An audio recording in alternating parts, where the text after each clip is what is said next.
Have you ever had moments when everything seemed to fall apart, even when you were doing everything right? Have you ever felt crushed by losses you don't understand, by pain you don't deserve, and by silences that hurt more than words? Have you ever had the feeling that the more you try to walk with God, the more it seems like everything is rising up against you? This is the story of Job. A man like you and me. Someone who lived with integrity, who feared God, who took care of his family and did what was right, but who, in a single moment, saw everything fall apart. He lost property, children, health, and even the support of his own wife. He was surrounded by accusations and misunderstanding. But even without understanding why, Job faced God's silence and discovered something that few have the courage to seek. This story is for those who have prayed without an answer, for those who have suffered in silence, for those who look around and ask themselves, "Has God forgotten me?" No, He has not forgotten.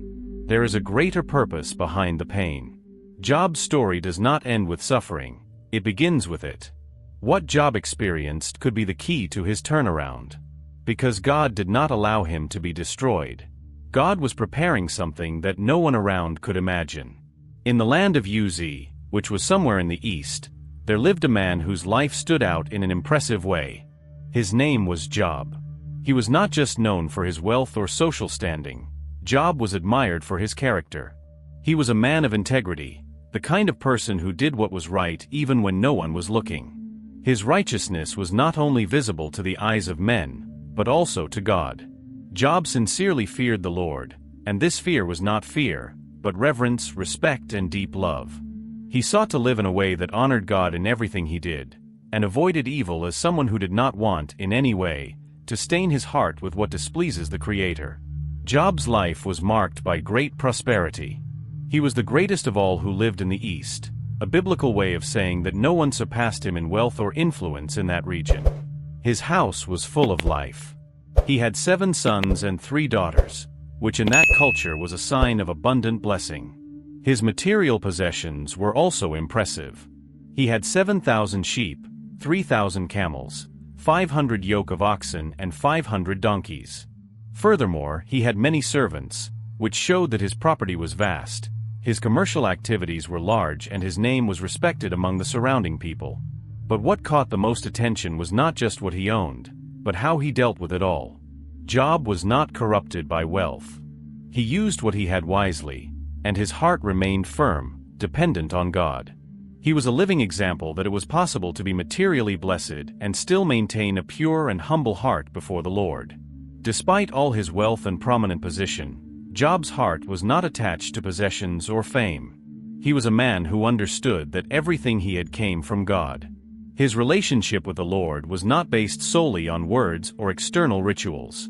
She was alive, constant, and full of awe, the kind of awe that comes from knowing who God is, holy, just, and worthy of all reverence. In Job's house, there was movement, joy, and celebrations. His children, 7 in all, had the custom of holding banquets in their homes, each on their own designated day. These family gatherings were signs of communion, abundance, and unity among brothers. The 3 daughters also participated, being called by their brothers to share in the festive moments. It was a harmonious, joyful environment, marked by God's blessing.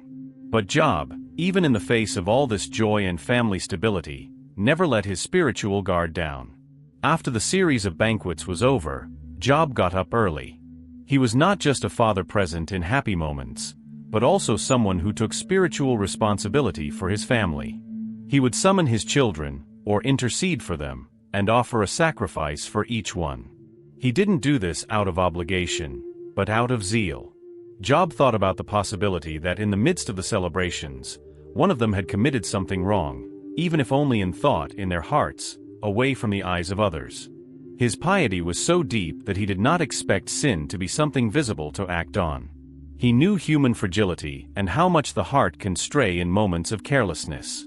Therefore, with sincerity and dedication, he offered burnt offerings to the Lord, seeking, in a preventive way, forgiveness for his children.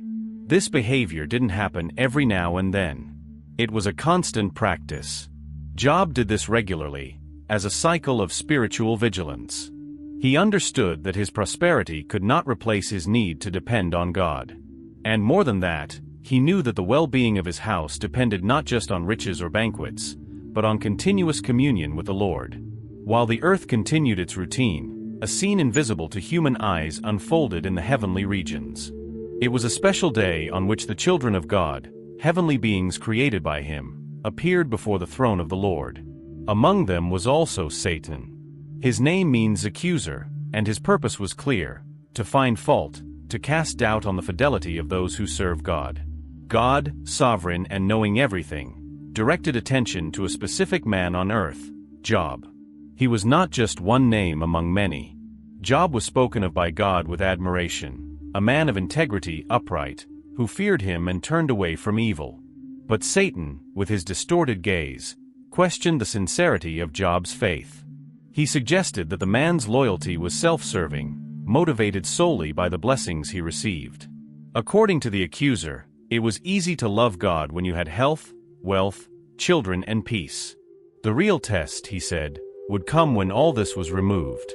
Given this, God, who knows hearts and does not need to prove anything to anyone, allows Satan to touch everything Job has. It is important to note that the Lord sets clear limits. Job's life could not be touched. Nothing happens without God's control. Evil does not have absolute freedom. He goes only as far as God allows, and not one step further.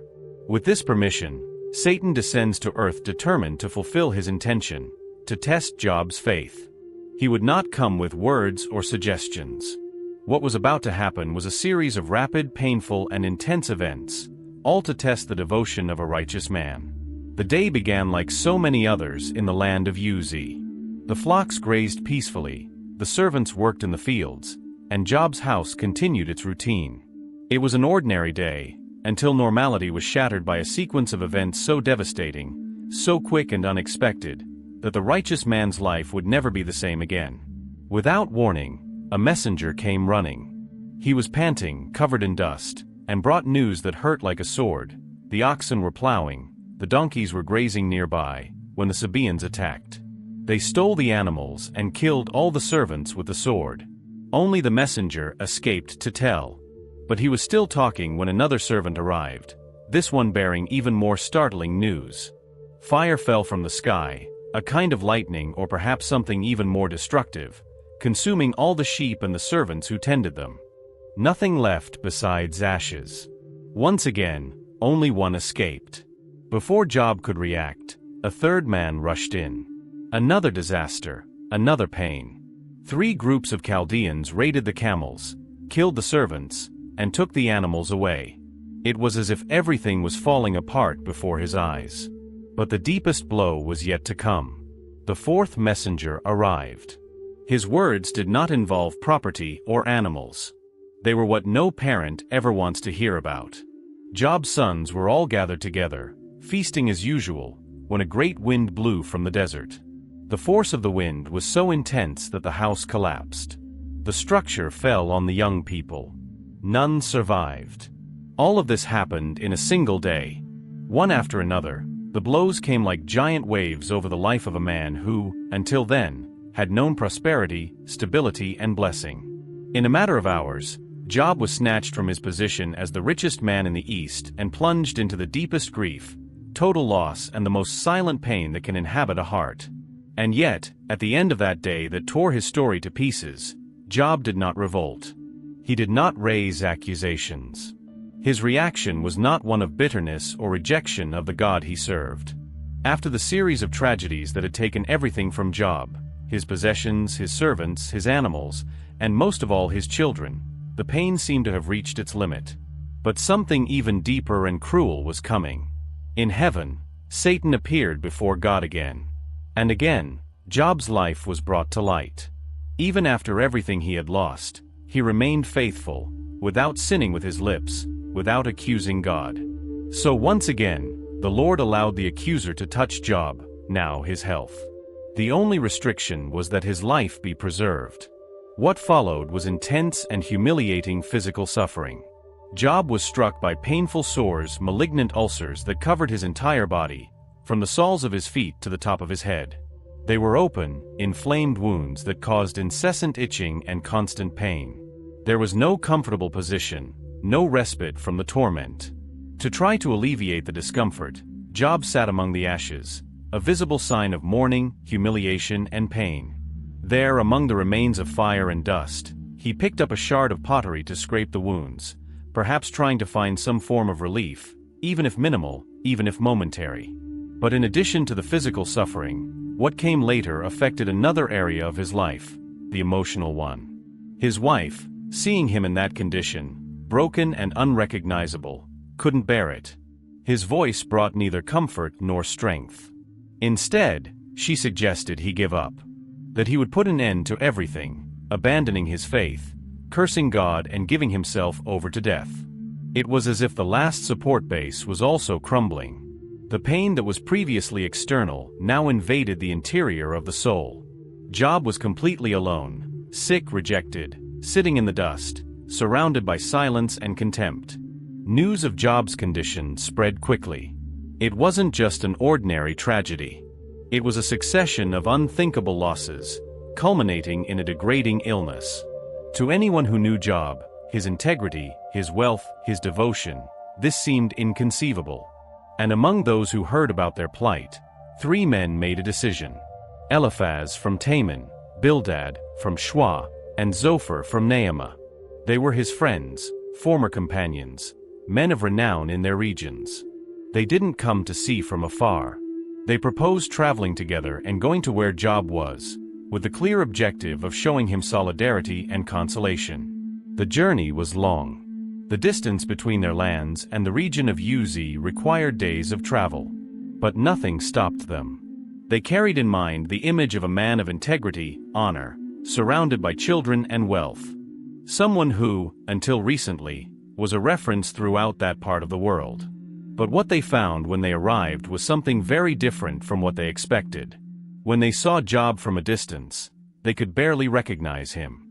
The body covered in wounds, the hunched posture, the unrecognizable countenance, the silence, everything about them screamed in silent pain. This wasn't just the undoing of a man, it was the sight of suffering in its rawest form. Impacted, they tore their clothes as a sign of lament, threw dust over their heads and sat on the floor, next to him. They didn't say anything. No words of consolation, no attempt at explanation, no comments. For 7 days and nights they remained there, silent, immersed in the mourning of a friend who seemed to have been crushed by the invisible hand of suffering. This was not a simple gesture of compassion, but an acknowledgement of the extent of the pain. The silence that had hung over that group for 7 days was as heavy as mourning.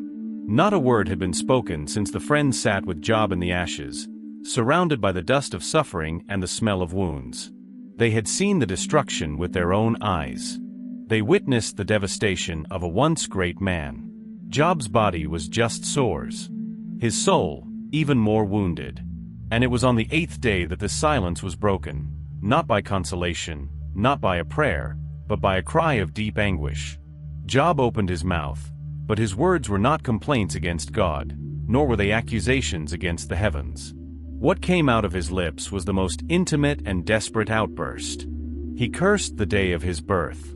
What, for anyone, would be a symbol of joy and celebration, for him now represented a tragedy. He wished that day would be erased from history, as if it had never existed. He begged that the night he was conceived would be covered in the densest darkness, without the twinkling of stars, without the echo of life. Job did not ask for death. He wished he had never been born. It was as if the pain was so overwhelming, so unexplainable, that the mere fact that it existed now felt like an unbearable burden. He didn't speak like someone who rebelled. He spoke like someone who, without understanding, was drowning in suffering. He thought of his mother's womb as the only place of peace he had ever known, a place of rest, where there was no war, no loss, no wounds. It was pain overflowing into words. The lament of someone who had lost everything, and who now looked back and asked himself, "Why was I brought to life, if it would end like this?" His friends heard. They didn't interrupt. And at that moment, the contained emotions began to move. Because, after this cry of despair, those around him would feel the need to respond. After days immersed in silence and pain, the moment came when words began to fill the air, and they didn't come as balm. They came like blades. Job's friends, who had approached with an appearance of compassion, began to express their convictions with firm and direct speeches. Eliphaz was the first. He spoke with the calm of someone based on experience and tradition. For him, God does not reject the just. So if Job was being overwhelmed by suffering, something must be wrong. It was divine justice manifesting itself. Bildad, in turn, reinforced this vision. He remembered that God is just and that Job's children may have died for their own sins. Zophar was even harsher, suggesting that the punishment Job suffered was even less than he deserved, insinuating that he was hiding greater sins. Job heard every word. Not with rebellion, but with the sadness of someone who sees their own pain being misinterpreted. In your heart, he knew he had not transgressed. He wasn't perfect, but he was whole. His life was marked by the fear of God, justice in dealing with others, and constant concern for the good of his children. And now, in addition to the tragedy, he faced judgment from his own friends. It was as if his physical wounds had been invaded by invisible arrows, the words of someone who should have been by his side. But Job did not remain silent. Between tears and ashes, he defended himself. With each new round of accusations, he reaffirmed his innocence. He rejected the simplistic logic that suffering is always the result of guilt. And faced with the apparent absence of God, Job began to cry out. He did not cry for relief, but for explanation. I wanted to understand. I wanted God to speak. Call him to court if necessary. Not to fight, but to be heard. To prove that his pain was not the result of hypocrisy, but of something he did not yet understand. All the time the debates between Job and his three friends were going on, there was a silent figure among them. His name was Elihu, a young man who until then had remained silent, perhaps out of respect for the age of others or because he understood that this was not the time for his voice to be raised. But upon seeing that none of the elders had been able to console Job or present a satisfactory response to so much suffering, Elihu could no longer contain himself. He bursts in with words that, although coming from someone younger, carried a force that none of those present expected. Elihu didn't just speak to Job. He directed his words to both him and his friends. Firmly, he began to correct what he considered to be mistakes on both sides. To his friends, he criticized the harshness and the accusation without evidence. They had spoken as if they knew God's judgment, but brought nothing but assumptions. To Job, he pointed out that his insistence on justifying himself could be exceeding the limit of reverent fear, as he was beginning to consider himself more righteous than God himself. Elihu did not claim that Job was guilty of secret sins as others did, but he brought a new lens through which to look at suffering. What if it had a greater purpose? With language full of images and analogies, Elihu began to talk about the way God uses suffering not just as punishment, but as discipline, as teaching. He said that God can speak through pain, to preserve human beings from evil, to break a hardened heart, or to rescue someone from a dangerous path. In his words, suffering was not evidence of condemnation, but could be an instrument of mercy. The silence after Elihu's speech still hung in the heavy air of the land of Uz. Job, exhausted by losses, physical pain, and the sharp words of his friends, was immersed in deep reflections. But suddenly the mood changes. The sky begins to darken. The wind blows with increasing strength. And then, out of the midst of a whirlwind, a powerful, uncontrollable whirlwind, God finally appears. But God does not come with explanations. His voice does not bring direct answers to Job's suffering. He does not reveal what had happened in heaven between him and Satan. Instead, the Lord asks questions. Lots of questions. Not to get answers, but to show Job, and everyone who would read his story, the awesomeness of his power and the limitations of human understanding. God asks where Job was when the foundations of the earth were laid. He speaks of the limits of the seas, as if they were doors that he himself closed with invisible locks. It mentions the birth of the day, how light spreads across the earth and drives away the wicked. It talks about the treasures of snow and hail saved for times of war, of the trails of light, of the rain that falls even in deserts where no one lives. It describes lightning that receives order and obeys the Creator's command. Each question revealed an aspect of creation that man could never control or fully understand. God cites the birth of wild animals, the freedom of the desert donkey, the strength of the wild ox, the strangeness of the ostrich and its careless way with eggs, the power of the war horse, the soaring flight of the eagle.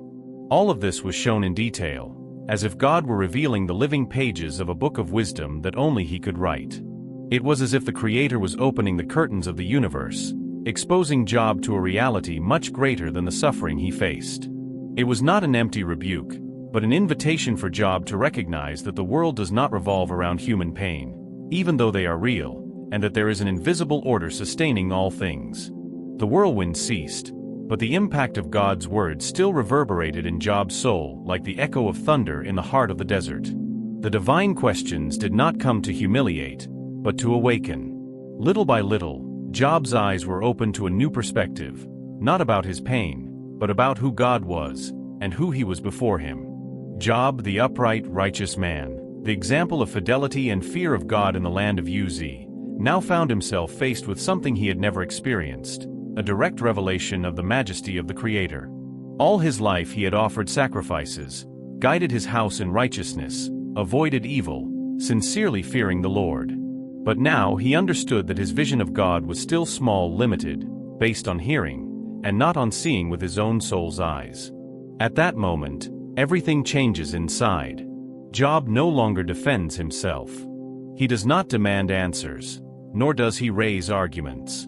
The complaints, the laments, the questions that before seemed urgent, now dissipated like fog in the light. He no longer needed to understand why he had suffered so much, because now he understood who was the one who commands the sky, the earth, the seas, and the secrets of the universe. This awareness took him to a deeper place, repentance. But Job's repentance was not about a specific sin that explained his suffering, as his friend suggested. It was a recognition of his human condition, the limitation of his understanding, and the subtle pride that perhaps made him think he could measure the ways of God with the ruler of human logic. In dust and ashes, Job bows. Not with revolt, nor with despair, but with reverence. He understands that his previous words were hasty, and that he spoke of what he did not understand. The silence is now not empty, but full of reverence. Your soul, before so restless, calms down. The dust still rested on Job's scarred skin, but inside him something had already changed. The reverence that enveloped him when he fell silent before the voice of God had opened the way to something much greater than answers. Now God Himself took the initiative, not only to end the speech, but to correct the scenario in full view of everyone. Job's friends, who spoke so much in the name of God, without understanding the divine plans, were directly confronted by the Creator Himself. They had spoken without wisdom, made judgments about Job's suffering, assigning non-existent blame, as if they could interpret the ways of the Most High based only on human logic. And so, God did not accept his words. But they were offered a way out, not on their own merit, but through the intercession of the one they had accused. Job, the same person who had been the target of contempt, was now invited to pray for his friends. And he did. With the heart already broken and purified, he raised his voice no longer to complain, but to intercede. And it was there, in that moment of silent obedience and true forgiveness, that everything began to change. God restored Job's fortunes. He didn't just give back what was taken away, he gave twice as much. He who had been reduced to ashes and wounds was now once again surrounded by goods, honor, and abundance. 7,000 sheep became 14,000. 3,000 camels multiplied to 6,000. The teams of oxen and donkeys also doubled. His servants were restored, and he became a respected man throughout the land of Uz. But perhaps the most tender sign of divine restoration was the return of his family. Job received sons and daughters again. His daughters, described as the most beautiful in all the land, were given an inheritance among their brothers, something rare and remarkable at that time.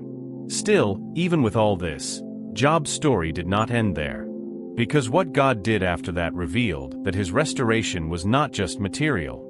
Job lived, after everything he went through, another 140 years. He had the privilege of seeing his children, grandchildren, great-grandchildren, and even the fourth generation grow up before his eyes. And this, in the culture of his time, was considered one of the greatest signs of blessing that someone could receive, seeing one's lineage extend as proof of God's faithfulness. He aged with dignity, surrounded by peace and honor, with a living memory of everything he went through, but now surrounded by a serene certainty. God is just, God is sovereign, God is good. The Bible ends by saying that he died old and full of days. Not just old in years, but full, complete, satisfied. It was not suffering that defined his life, but the way he stood before God, even when all seemed lost. Job's story remains, to this day, an eternal landmark of what it means to trust, even without understanding. And the great lesson that echoes at the end is this: when everything falls apart, faith remains standing, and that is where God writes the deepest chapters of our history. If this story spoke to you, then don't stop here. Subscribe to the channel and follow the next complete stories of Bible characters, real lives, full of profound and transformative lessons. And if you recognize Jesus as your Savior, write in the comments, "I accept you, Jesus." May God bless you, and see you in the next video.